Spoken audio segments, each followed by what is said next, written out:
नमस्कार, स्पॉटलाइट में आपका स्वागत है। मैं हूं आपके साथ अभिषेक भट्टाचार्य। आज बात करेंगे मनुस्मृति पर हो रहे महासंग्राम पर। जी हां, मनुस्मृति के बहाने अब यूपी में सियासत का संग्राम अब और तेज हो चला है। कांग्रेस सांसद राहुल गांधी, उत्तर प्रदेश के मुख्यमंत्री योगी आदित्यनाथ आमने सामने हैं। दरअसल महाराष्ट्र में छात्राओं से संवाद के कार्यक्रम के दौरान राहुल गांधी ने मनुस्मृति के एक श्लोक का जिक्र करते हुए कहा कि इसमें स्त्री को बचपन में पिता, जवानी में पति और बुढ़ापे में बेटों के अधीन रखने की बात कही गई है, जो कि पूरी तरह से गलत है। उन्होंने छात्राओं से कहा कि महिलाएं अपने पिता, पति या बेटे की संपत्ति नहीं बल्कि वे स्वयं की मालिक हैं। राहुल गांधी ने छात्राओं से पितृसत्तात्मक मानसिकता को तोड़ने का आह्वान किया और कहा कि महिलाओं की पहचान सिर्फ बेटी, पत्नी या मां तक ही सीमित नहीं होनी चाहिए, बल्कि देश की असल ताकत महिलाओं के सपनों और उनके हौसलों में है। राहुल गांधी के अब इस बयान पर मुख्यमंत्री आदित्यनाथ ने पलटवार किया। योगी ने आरोप लगाया कि राहुल गांधी भारतीय परंपरा, मूल्यों और विरासत को कोसने का अपना अधिकार समझते हैं। उन्होंने तंज कसते हुए कह दिया कि काल की गणना मनु ने दी थी, राहुल गांधी के नाना परनाना या दादी ने नहीं। योगी ने राहुल गांधी को मनु और भारतीय परंपरा समझने के लिए अथर्ववेद से लेकर शतपथ ब्राह्मण और मत्स्य पुराण पढ़ने तक की सलाह दे डाली। साथ ही कहा कि नेता प्रतिपक्ष होने के नाते राहुल गांधी की लोकतंत्र के प्रति जवाबदेही है। अब सवाल यह है कि यह मनुस्मृति पर विचारों की बहस है या विरासत बनाम विचारधारा की एक नई सियासी जंग। और मनुस्मृति में स्त्रियों के बारे में जो लिखा है, क्या आज की सियासत उससे सहमत है? तमाम सवालों का लेंगे जवाब। उससे पहले बयानों पर एक नजर। श्री राहुल गांधी जी के एक बयान को पढ़ रहा था। उनका बयान कि महाराष्ट्र के अंदर उन्होंने एक बयान दिया और उन्होंने बयान दिया कि महिलाएं मनु स्मृति के बंधन को तोड़ करके अब बाहर आ जाएं। राहुल जी, एक राहुल गांधी के रूप में आपसे देश बहुत अपेक्षा नहीं करता है, कोई अपेक्षा नहीं करता है। लेकिन भारत की संसद में, भारत की सर्वोच्च पंचायत में नेता प्रतिपक्ष के रूप में आपको देश के लोकतंत्र के प्रति जवाबदेही बनाता है। आपने भारत के संविधान की शपथ ली थी और संविधान की शपथ लेकर के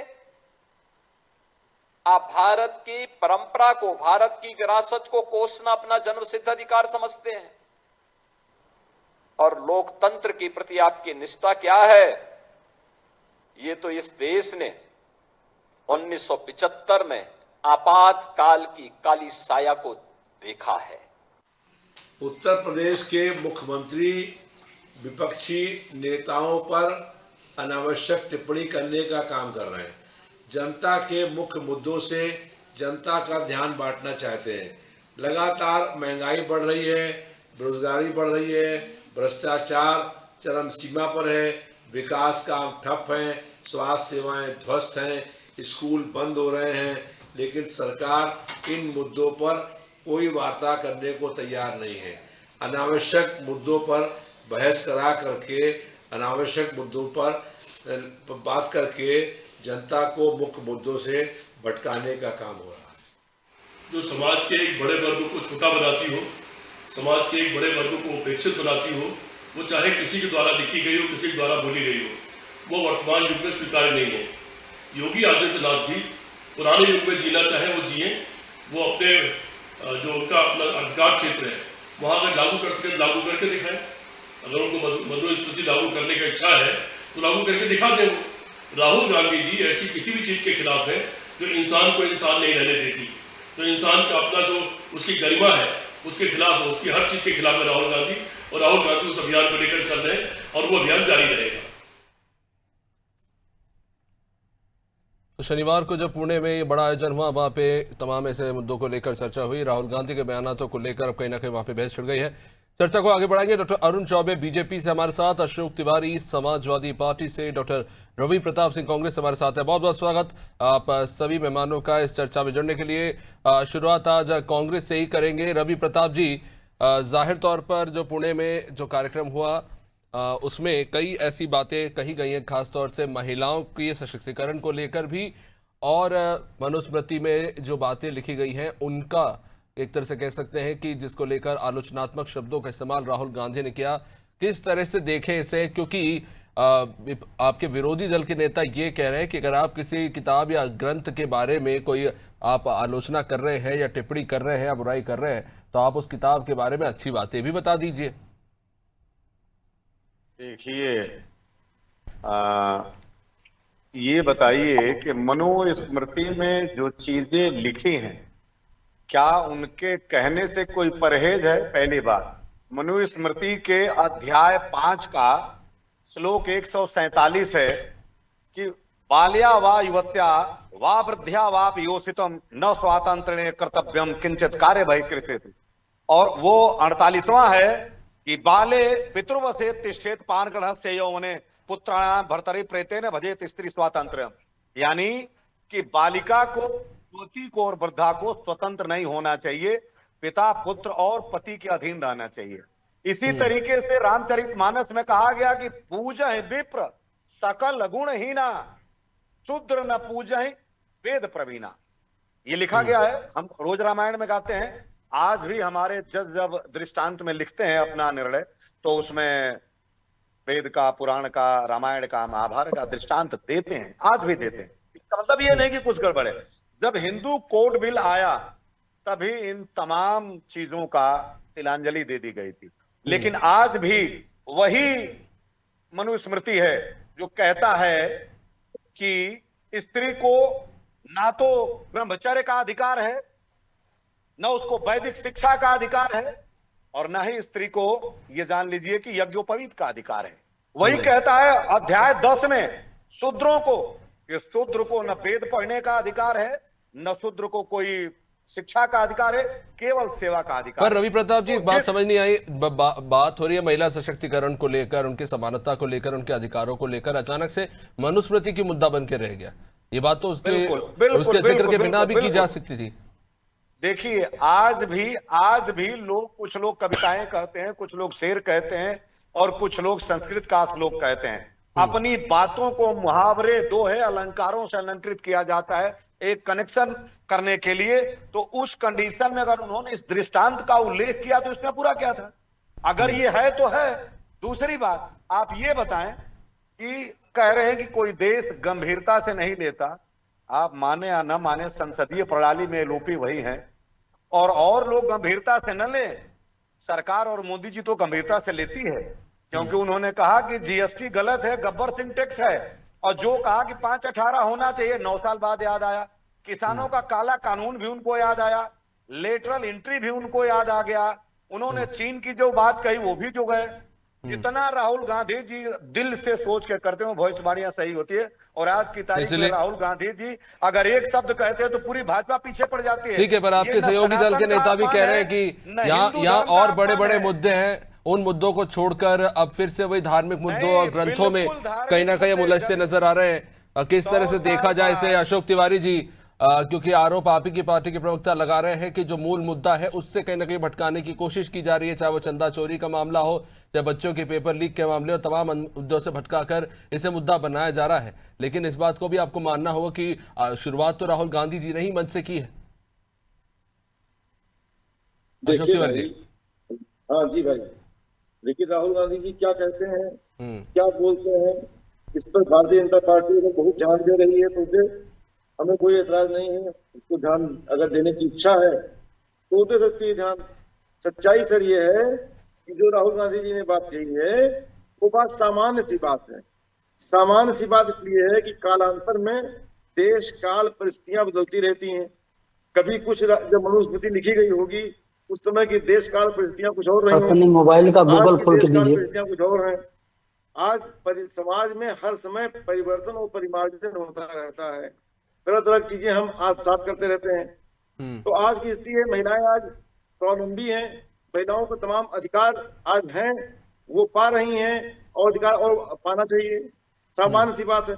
आज मुद्दा ये नहीं है, आज मुद्दा है महंगाई का, मुद्दा है बेरोजगारी का, मुद्दा है रोजगार का, मुद्दा है जो तमाम तरह से नौकरियां जो कि गायब कर दी गई हैं पटल से। आज आरक्षण का हक नहीं मिल रहा है, सरकारी नौकरियों में ही आरक्षण का हक मिलता है। जब गायब कर दी जाएंगी, नहीं निकाली जाएंगी, परीक्षाएं लीक कराई जाएंगी, सरकारी नौकरियां जब सामने होंगी ही नहीं, तो आरक्षण मिलेगा कहाँ? प्राइवेट नौकरियों में आरक्षण नहीं मिलता है। आरक्षण का मुद्दा जो 24 में था वो और बड़ा हो गया है। 24 वाला मुद्दा और बड़ा हो गया है, डायलूट कर दिया आपने, शिक्षक भर्ती घोटाला किया, पिछड़ा नहीं दिया। हम यही तो बात कह रहे हैं। हम सरकार 27 बनाएंगे जब उत्तर प्रदेश में, तो हम सरकारी नौकरियों की रिक्ति निकालेंगे, उनको भरेंगे, आरक्षण का हक देंगे, पिछड़ों को देंगे, दलितों को देंगे। आज हम चिकित्सा की बात करते हैं, आपने बना दिए मेडिकल कॉलेज। अब डॉक्टरों की भर्ती नहीं हो रही है जब, तो चिकित्सक ही नहीं होंगे, चिकित्सा कैसे होगी? चिकित्सकों की भर्ती की जाएगी, हमारे समान अधिकार दिया जाएगा। शिक्षक को ले लीजिए, शिक्षकों की भर्ती नहीं हो रही है, 26,000 स्कूल बंद कर दिए गए हैं। कहते हैं आप कि बच्चे ही नहीं है। जब शिक्षक ही नदारद होंगे, भर्ती ही नहीं होगी, स्कूलों में शिक्षक होंगे नहीं, तो पढ़ने कहाँ जाएगा? मजबूरन उसको जो है सवाल इस बात का है, शिक्षा, चिकित्सा, स्वास्थ्य, आप देख इन लीजिए तमाम कि जो है मुद्दों के तर इन पर है। बात हो रही है कि कौन किस ग्रंथ का कितना सम्मान करता है, किसका करना चाहिए। डॉक्टर अरुण चौबे जी, वैसे तो आप लगातार इस बात को लेकर विपक्ष पर आरोप लगाते रहते हैं कि महिलाओं के आरक्षण को लेकर विपक्ष एकजुट नहीं हुआ, साथ नहीं दिया और तमाम तरह की अन्य बातें। मंच से जब महिलाओं के समानता, महिलाओं के अधिकारों को लेकर अगर नेता विपक्ष बात कर रहे हैं, तो उसको लेकर क्या आपत्ति हो सकती है? अचानक से वो मुद्दा महिला सशक्तिकरण से इतर जाके वो मनुस्मृति की तरफ क्यों घूम गया, ये एक बड़ा सवाल है। क्योंकि उन्होंने तो मनुस्मृति की कुछ चंद लाइनों का इस्तेमाल किया था, उसके बावजूद कह दिया गया कि आप ये ग्रंथ पढ़ लीजिए, आप वो ग्रंथ पढ़ लीजिए। इससे पहले भी देश के कई बड़े नेताओं ने मनुस्मृति को लेकर आलोचना की है, तो इतना डिफेंसिव होने की क्या जरूरत है? नहीं, देखिए अभिषेक जी, सबसे बड़ी चीज तो कि हम लोग कहीं डिफेंसिव नहीं है।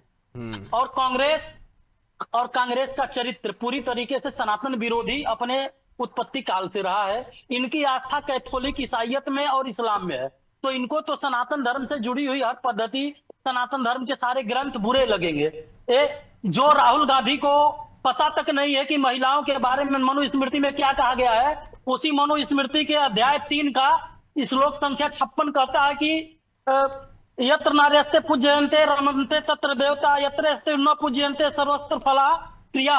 तो अर्थात जहां नारियों की पूजा होती है, वहां देवताओं का निवास होता है। इसके अलावा दूसरा श्लोक जो कहता है कि पिता भ्रातृभिः पति विषय पूज्या भूषभितान वाचारस बहु कल्याणकारामि पुष्पमी। अर्थात इनको कुछ भी नहीं पता है, ये बकवास करते हैं। खाली राहुल गांधी जी को, सिर्फ भारतीय जनता पार्टी नहीं, पूरा देश जो है इनको गंभीरता से नहीं लेता। और राहुल गांधी और पूरे कांग्रेस और सपा को अगर इनके कलेजे में दम है, तो जितना हिंदू धर्म पर, सनातन धर्म पर टिप्पणी करते हैं, एक बार कभी इस्लाम या ईसाइयत पर टिप्पणी कर लें, इनकी सारी चीजें समझ में आ जाएगी। सनातन धर्म क्या है कि सहनशील है, सृजनशील है। सनातन धर्म क्या है कि पूरी तरीके से एक तरह सबको अपनाने वाला है। जो भगवान को नहीं मानता है, नास्तिक है, उसको भी हिंदू धर्म अपना मानता है। इसी पर एक मिनट अभिषेक जी, 1 मिनट। तो इसलिए जो भी कहना है हम स्वीकार कर ले रहे हैं, बोल रहे हैं, लेकिन सनातन धर्म को स्वीकार नहीं करेगा। और राहुल गांधी को देश से माफी मांगना चाहिए। मनुस्मृति की रचना महाराज मनु ने नहीं, अरुण जी, मैं इस पे आना चाहूंगा। जो बात आपने कही, ठीक है, आपने रख दी अपनी बात, कि आपने कहा कि अगर है तो ईसाइयों के ऊपर या मुस्लिम ग्रंथों के ऊपर भी आप टिप्पणी कीजिए, जो आपने बात कही अभी। तो उस कार्यक्रम में जो लड़कियां थी, उसमें कई ईसाई और मुस्लिम लड़कियां भी थी, जिन्होंने अपने बुरे अनुभव साझा किए उसी मंच से, और कहा कि क्या गलतियां होती हैं, हमारे परिवार हमें किस तरह से आगे बढ़ने से हमारे माँ बाप या फिर परिवार रोकते हैं, क्योंकि सिर्फ इसलिए क्योंकि वो लड़कियां हैं। तो उस मंच से बात दरअसल महिलाओं की, युवतियों की, उनके जीवन के संघर्षों की हो रही थी। उसमें ईसाई भी थे, उसमें सिख भी थे, उसमें मुसलमान भी थे, उसमें हिंदू भी थे। अभिषेक जी, लेकिन उस धर्म के बिलोंगिंग जो लोग हैं, वो लोग अपनी बात कर रहे थे। लेकिन राहुल गांधी ने किस पर टिप्पणी की? सनातन धर्म पे। राहुल गांधी ने किस पर टिप्पणी की? मनुस्मृति। मनुस्मृति क्या है? सनातन धर्म का। और आपको एक बात अब मैं स्पष्ट कर दूं, ये जो मनुस्मृति लेके घूम रहे हैं बाजार में, ये क्या मूल मनुस्मृति है क्या? ये वही मनुस्मृति है जिसको कि जर्मन और ब्रिटिश लोगों ने ट्रांसलेटेड किया है, या बाद के लोगों ने इस पर टीका लिखा है। मूल मनुस्मृति है क्या? मूल मनुस्मृति पे काम हो रहा है। उसका मैं तो खैर नहीं जानता। आप शायद उसके मैं एक्सपर्ट हैं, इतिहास आप बेहतर का बता मैं सकते हैं। इतिहास का असिस्टेंट प्रोफेसर हूँ अभिषेक जी, और भारतीय परंपरा, संस्कृति एवं मान्यताएं मैं पढ़ाता हूँ। मैं मनुस्मृति पढ़ाता हूँ। इन लोगों को बता दूं कि मनुस्मृति पूर्णतया उस दौर में लिखी गई थी जिस दौर में समाज में अनुशासन, एकता, सुसंगठन इत्यादि की आवश्यकता थी। समाज को के प्रत्येक व्यक्ति को न्याय दिलाने के लिए, सुसंगठित करने के लिए, वो तो अनुशासन में अरुण जी बनाए रखने आज के भी लिए है, मनुस्मृति की रचना की गई थी। पर समय के साथ कुछ चीजें प्रासंगिक रहती है, कुछ अप्रासंगिक हो जाती है। आपके पास लौटूंगा। रवि प्रताप जी काफी देर से कुछ कहना चाह रहे हैं। जी रवि जी। अभिषेक जी, मुझे 1 मिनट प्लीज दीजिएगा। मैं ये बताना चाहता हूं डॉक्टर साहब को कि मनुस्मृति ईसा से 200 पूर्व के आसपास में लिखी गई। मनुस्मृति कहती है कि मनु और शतरूपा ने सृष्टि का संरचना किया, लेकिन विज्ञान कहता है कि अमीबा से और क्रमिक विकास के सिद्धांत के आधार पे और कंसिस्टेंट रिफॉर्म से चल के हम आज यहां तक आए हैं, ये विज्ञान कहता है। अभी अभी कोरोना में रिसर्च हुआ कि भाई क्या ऐसी है हमारे जीन में परिवर्तन किए वायरस आ गया था, तो पता चला 1 लाख साल पहले केवल जो रिफॉर्म हुआ 97% सेम है, हम चिंपांजी से 7% रिफॉर्म हुआ। मनुस्मृति में जब लिखा गया, तो लिखा गया बताइए कि शूद्र को, ब्राह्मण को जब दान देंगे तो धन, द्रव्य, भवन, वस्त्र और स्त्री भी दान करेंगे। उसी मनुस्मृति में है। मनुस्मृति में शूद्र को हाशियत क्यों लाया गया? जब हमारा संविधान बराबर का अधिकार देता है, मानव को मानव समझता है, महिला को माता समझता है, जननी जन्मभूमि सा स्वर्गादप गरियसी, वो बराबर का अधिकार है, तो उनके साथ उपेक्षा की भाव क्यों? हम स्त्री के स्वतंत्रता की, स्त्री के बराबरी की बात कर रहे हैं, हम उनके उपेक्षा की बात नहीं कर रहे हैं। आप जो ये बात कर रहे हैं, आज भी अगर गरीबी की बात होती है तो अफ्रीका का उदाहरण दिया जाता है। आज भी अगर कोई बात होती है अध्ययन की तो वेदों का हम देते हैं। जज आज भी लिखते हैं मनुस्मृति से लेके। चलिए ठीक है, आपने एक बात रखी है, मैं उसमें जाऊंगा, समय थोड़ा सीमित है। जी रवि प्रताप जी ये कह रहे हैं कि अगर आप कह रहे हैं कि ये समय की सबसे मॉडर्न और प्रासंगिक किताब है, तो आखिर जातिगत वर्गीकरण क्यों? हर इंसान को उसकी क्षमता के अनुसार समानता से क्यों ना देखा जाए, वो कह रहे हैं। अरुण जी देखिए, इनको सबसे पहले बता दूं मैं अपने कांग्रेस के मित्र को कि जिस आरोप लगा रहे हैं उसी घर में, उसी धर्म में, मनुस्मृति में स्त्री के लिए, स्त्री की महत्ता को और समाज में प्रत्येक व्यक्ति के महत्ता और कल्याण की भावना को लेकर मनुस्मृति के 9वें अध्याय में लेकिन केवल अच्छी बातों के साथ सुन लीजिए, बुरी बातों का भी रवि प्रताप सिंह, याद दिलाएंगे। माननीय रवि प्रताप सिंह जी कृपया सुन लीजिए, मैं आपको सुन रहा था, बीच में बोलना उचित बात नहीं है, डिबेट के धर्म के अनुरूप नहीं है। लिखा गया है कि प्रजानार्थ महाभाग पूर्जा गुप्त स्त्रिय श्रेयस्य गृहेषु न विशेषतु कल्पना। यह मनुस्मृति के 9वें अध्याय में 26 नंबर के श्लोक में कहा गया है। अब एक बात बताइए कि इसका अर्थ जो है कि संतान को जन्म देने वाली परम भाग्यशाली, आदर के बीच योग्य को और घर को प्रकाशित करने वाली स्त्री को अगर सम्मान देंगे तो आपका पूरे परिवार में का, पूरे समाज में सम्मान स्थापित होगा। ये मनुस्मृति क्या महिला विरोधी है क्या? क्या महिला विरोधी है क्या? मुझे आप बताएंगे क्या? मैं जो पूछ रहा हूँ आप मुझे बताएंगे महिला विरोधी है क्या? और यत्र पूज्यन्ते नार्यस्तु रमन्ते तत्र देवता से बड़ा कोई सिद्धांत होता है क्या? तीसरी चीज, जननी जन्मभूमि तो स्वर्गादपि गरियसी, इससे भी बड़ा कोई सूत्र है क्या? आप लोग राजमाता के प्यार दुलार में सनातन के विरोधी हो गए। अरुण जी वही तो बात राहुल गांधी मंच से कह रहे थे कि हम ये करते हैं समाज में कि औरत को एक माँ के तौर पर, एक बहन के तौर पर, बेटी के तौर पर एक खांचे में बांध देते हैं। उसके अलावा भी उनकी एक आइडेंटिटी है, वो इसको लेकर सवाल खड़े कर रहे हैं। और ये देखिए अच्छा ठीक है, 1 मिनट, अच्छा ठीक है रवि प्रताप जी 1 मिनट। अच्छा देखिए अरुण जी, चलिए ठीक है, मैं ये तो आप मानते होंगे ना कि जो गैर हिंदू है, चाहे वो मुस्लिम और ईसाई है, वो तो कम से कम मनुस्मृति नहीं पढ़ते होंगे। हाँ। पर अगर राहुल गांधी जी इस बात को लेकर आलोचना कर रहे हैं कि उन महिलाओं को एक खाके में बांधा जा रहा है, तो उन महिलाओं के लिए भी कहा जो दूसरे धर्म से आते हैं, तो फिर वो अनुस्मृति की आलोचना नहीं कर रहे, वो समाज की व्यवस्था की आलोचना कर रहे हैं। आप बिल्कुल, तो समाज की व्यवस्था की आलोचना हो रही है। रवि जी कृपया 1 मिनट, बस मैं आपसे निवेदन करूंगा, 1 मिनट सुन लीजिए। अभिषेक जी सबसे बड़ी चीज की बहुत अच्छी बात आपने कहा, बहुत अच्छा प्रश्न किया। मनुस्मृति का अगर उन्होंने उल्लेख किया तो इसका सीधा मतलब है कि उन्होंने टारगेट किसको किया? हिंदू धर्म को। हिंदू धर्म के नहीं किया। फॉलोअर्स को। सुन लीजिए बिल्कुल रवि जी, नहीं सुन लीजिए किया। रवि जी, नहीं, सुन लीजिए। गलत नरेशन दूसरी नहीं। चीज, आप अगर बताइए, उन्होंने मनुस्मृति से अगर उनका त्रावणकोर टारगेट में हिंदू महिलाओं धर्म को नहीं होता संगठन के लिए तो कर कभी देना आप पड़ता बताइए था। कि अल्लाह इसी अकबर का मनुस्मृति नाम के लेके अधीन धर्म चलिए का ठीक नाम है, लेके काफी देर से महिलाओं पर हमारे एक और व्यभिचार सहयोगी का आरोप इंतजार कर लगा रहे हैं, उनसे भी समझने की कोशिश करेंगे। इस प्रकार महिलाओं को जो है कोड़ा मारा जाता ठीक है, ठीक है अरुण जी ठीक है, अशोक तिवारी जी काफी देर से ठीक है। ये एक और बड़ा सवाल है, अगर आप ये कहना चाह रहे हैं कि जो सबसे पुराने ग्रंथों में से एक है उसमें सब कुछ सही था, तो एक बड़ा सवाल ये भी है कि आज हमारे समाज की ऐसी स्थिति क्यों है, इतनी अव्यवस्था, इतनी असमानता, इतनी गरीबी क्यों है, इस तरह की स्थिति क्यों है, क्या कहेंगे इस पे? जी अशोक तिवारी जी, कास्ट की पॉलिटिक्स चुनाव से पहले शुरू हो जाती है उत्तर प्रदेश में, और इस बार भी ऐसा हो तो मुझे कोई हैरानी नहीं होगी। अभिषेक जी अशोक तिवारी जी, आप बोलिए। 1812 ईस्वी से लेकर 1947 तक भारत कहीं न कहीं अनेक प्रकार के विदेशी आक्रमणों और विदेशी सत्ता की गुलामी में था, और ये 1200 वर्ष कम नहीं होता है। इन 1200 वर्षों में भारतीय समाज, भारतीय संस्कृति, भारतीय मान्यता और परंपराओं को पूरी तरीके से प्रभावित किया गया, और हद तो तब हो गया जबकि 1947 के बाद 10 शिक्षा मंत्री लगातार मुसलमान बनाए गए, और इन मुसलमान शिक्षा मंत्रियों ने हिंदू धर्म के विरुद्ध लगातार इन पुस्तकों का बढ़ा चढ़ा के किया। 200 साल पहले आप देखिए एक के बाद एक लगातार 10 शिक्षा मंत्री मुसलमान बनाए गए। क्या इस देश में हिंदू नहीं थे क्या? कि सभी 10 शिक्षा मंत्री मुसलमान? आप लोग सब एक साथ बोल रहे हैं, कुछ समझ में नहीं आ रहा है। देखिए समय थोड़ा सीमित है। जी अशोक तिवारी जी, आप अपनी बात रखिए। तो प्रधानमंत्री के रूप में हाई स्कूल फेल के रूप में प्रधानमंत्री देखा है नेहरू के रूप में। चलिए ठीक है, बहुत बहुत शुक्रिया आप सभी मेहमानों का इस चर्चा में जुड़ने के लिए। समय अब इजाजत नहीं देता, बहुत बहुत शुक्रिया आप सभी मेहमानों का इस चर्चा में जुड़ने के लिए। तो जाहिर तौर पर पुणे के मंच से राहुल गांधी ने जो बात की गई उसके अलग अलग मायने निकाले जा रहे हैं।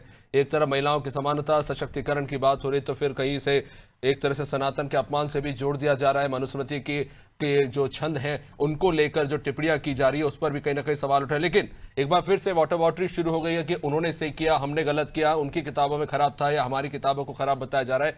इस तरह की बहस चल रही है। लेकिन सबसे महत्वपूर्ण बात यह है कि हमारे समाज में क्या आप ये मानते हैं कि महिलाओं को उतने समान अधिकार मिल पा रहे हैं जो शायद मिलने चाहिए थे? क्या आप ये कहेंगे जो तमाम धार्मिक ग्रंथ जिन्हें हम पढ़ते हैं, इनका अनुसरण करते हैं, उनका अनुसरण करने के बावजूद भी आज हमारी समाज की जो व्यवस्था है उसके पीछे कहीं ना कहीं हम जिम्मेदार है, उसका ठीक से अनुसरण नहीं कर पा रहे? तमाम से सवालों के साथ इस कार्यक्रम को देंगे यही विराम। आप देखते रहना आदि टीवी। नमस्कार।